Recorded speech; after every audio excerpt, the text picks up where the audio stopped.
Assalamualaikum warahmatullahi wabarakatuh. Perkenalkan, nama saya Yumega, NIM 2015053, Prodi Bimbingan Konseling dan Pendidikan Islam, dosen pengampu Puri Handayani MA. Baiklah, di sini saya akan menjelaskan tentang konsep kreativitas dan keterbakatan.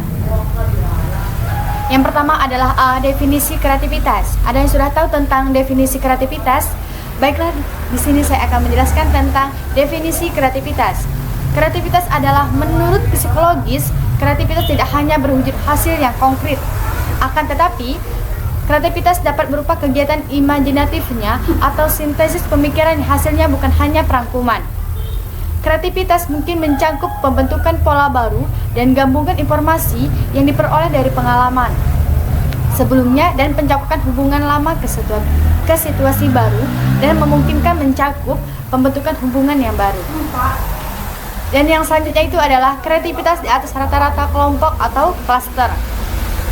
Kedua yang dimiliki anak atau orang berbakat ialah kreativitas sebagai kemampuan umum untuk menciptakan sesuatu yang baru, sebagai kemampuan memberikan gagasan-gagasan baru yang dapat diterapkan dalam pemecahan masalah, atau sebagai kemampuan untuk melihat hubungan-hubungan baru antara unsur-unsur yang sudah ada pada sebelumnya. Dan selanjutnya itu adalah keberbakatan. Bakat adalah kemampuan yang merupakan sesuatu yang melekat atau inherent dalam diri seseorang, merupakan bawaan sejak lahir dan terkait dengan struktur otak. Definisi Columbus, grup bakat ini adalah asynchronous atau development, yakni kemampuan kognitif di atas rata-rata yang mempunyai intensitas yang kuat, yang dipadu dengan pengalaman dan kesadaran diri yang secara kualitatif berbeda dengan orang normal. Seperti itu. Dan yang selanjutnya ini adalah hubungan kreativitas dan keberbakatan. Konsepsi Deering Conception dan Renzulli dan kawan-kawan 1981 yang menyatakan bahwa 3 ciri pokok yang merupakan kriteria atau persyaratan keberbakatan ialah berkaitan antara kemampuan umum di atas rata-rata. Salah satu kesalahan dalam identifikasi anak berbakat ialah anggapan bahwa hanya kecerdasan dan kecakapan sebagaimana diukur dengan tes prestasi belajar yang menentukan keterbakatan berbagai dan produktivitas kreatif seseorang.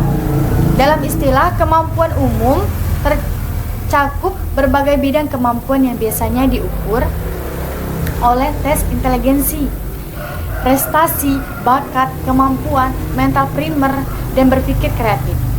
Sebagai contoh adalah penalaran, verbal numerikal, kemampuan spasial, kelancaran dalam memberikan ide, dan originalitas. Seperti itu. Yang selanjutnya ini adalah aspek kreativitas. Yang pertama adalah kelancaran berpikir. Kelancaran berpikir ini adalah kita harus lancar berpikir, kita harus benar-benar berpikir kreatif, inovatif, seperti itu. Dan yang kedua ini adalah keluasan. Keluasan ini adalah kemampuan untuk menggunakan bermacam-macam pendekatan dalam mengatasi persoalan, seperti itu. Dan yang ketiga ini adalah elaborasi pikiran.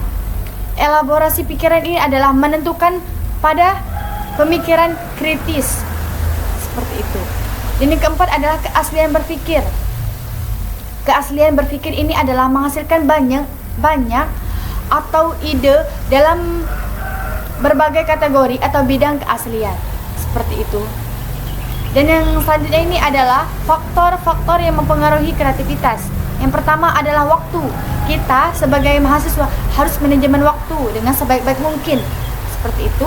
Dan yang kedua adalah kesempatan menyendiri. Dan yang ketiga ini adalah dorongan. Dan yang keempat adalah sarana. Dan yang kelima adalah rangsangan dari lingkungan. Dan yang keenam adalah cara mendidik anak. Dan yang ketujuh adalah kesempatan untuk memperoleh pengetahuan. Seperti itu. Yang selanjutnya itu adalah unsur-unsur kreativitas. Yang pertama, kreativitas merupakan proses bukan hasil. Dan yang kedua adalah proses yang merupakan wujud dari kreativitas tersebut. Dan yang ketiga adalah kreativitas mengarah dan ke penciptaan sesuatu yang baru. Dan yang keempat adalah kreativitas merupakan bentuk imajinasi yang dikendalikan yang menjurus ke arah beberapa bentuk prestasi. Yang selanjutnya itu adalah sikap-sikap mendukung perkembangan kreativitas. Yang pertama, tidak terlalu mengatur kegiatan anak dalam bermain-main dengan gagasan dan konsep. Dan yang kedua adalah tidak menekan anak. Dan yang ketiga adalah tidak mengejek dan mengkritik prestasi anak, tetapi justru mendorong anak untuk lebih kreatif. Dan yang keempat yaitu adalah tidak terlalu melindungi anak. Dan yang kelima adalah demokratis dalam mendidik anak. Dan yang keenam adalah tidak konservatif. Dan yang ketujuh adalah memberi kesempatan pada anak untuk memperoleh pengetahuan. Yang selanjutnya atau yang kedua, yang B adalah pendekatan kognitif dan pendekatan kepribadian kreatif. Ada yang sudah tahu tentang pendekatan kognitif?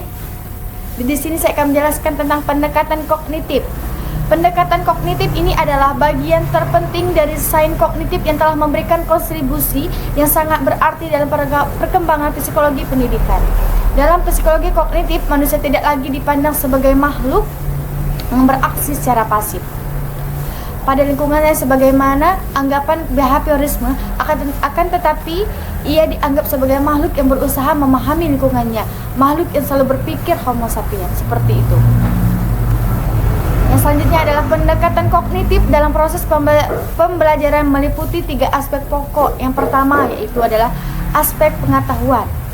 Aspek pengetahuan ini yaitu menjelaskan tentang kemampuan berkaitan dengan bidang kognitif.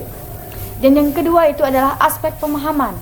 Aspek pemahaman ini adalah kemampuan untuk menyampaikan sesuatu dengan menggunakan kalimat kita sendiri.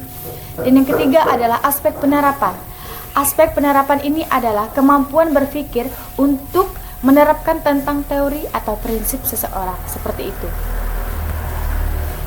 Yang selanjutnya itu adalah pendekatan kepribadian kreatif. Pendekatan kepribadian kreatif ini adalah kemampuan seseorang untuk menghasilkan komposisi produk atau gagasan apa saja yang dasarnya baru dan sebelumnya tidak dikenal pembuatannya. Ia dapat berupa kegiatan imajinatif atau sintesis pemikiran yang hasilnya bukan hanya perangkuman. Yang selanjutnya adalah ciri-ciri kepribadian kreatif. Di sini ada 5, yaitu adalah yang pertama, pribadi kreatif memiliki kekuatan energi fisik yang memungkinkan mereka bekerja berjam-jam dengan konsentrasi. Dan yang kedua adalah pribadi kreatif cerdas dan cerdik.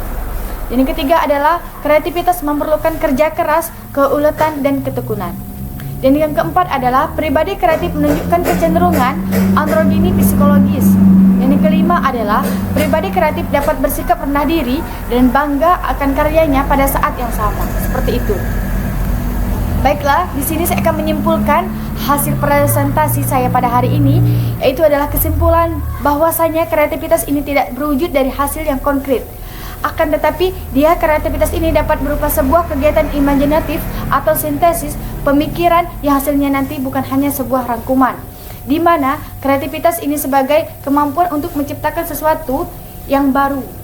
Dalam kreativitas terdapat juga yang namanya keberbakatan, di mana keberbakatan ini memiliki kemampuan kognitif di atas rata-rata dan mempunyai intensitas yang kuat yang dipadu dengan pengalaman dan kesadaran diri. Baiklah, hanya itu yang dapat saya sampaikan. Bila ada kata kesalahan, saya mohon maaf. Kepada Allah saya mohon ampun. Saya akhiri. Wabillahi taufiq wal hidayah. Wassalamualaikum warahmatullahi wabarakatuh. Terima kasih.